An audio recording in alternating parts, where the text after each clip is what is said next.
30-aprel 2026 Big Ben shoplarimiz mana böyle 3-yil ketyapti ikkiliginiga.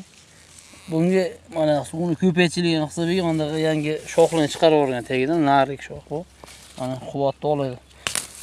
Buning uchun eplashamiz bundoq qilib. Keragi yo'q narsada bular shoxlar mana. Suvni ko'p chiqsa mahnaga chiqib ketadi. Buni eplashash kerak. Eplashamasa bu giplarni shumol aylanmadi. Yosh yaxshi tushmadi mana. Meva maydonroq qoladi. Shunaqa qilib echish kerak mana. Bodomdan xuddi shunaqa bo'ladi. Shuning uchun kam suv qilish kerak.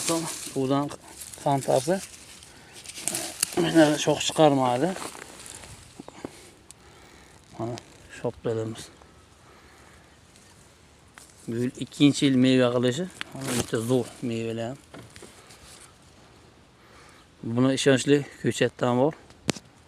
Ko'paytirib qo'yganmiz.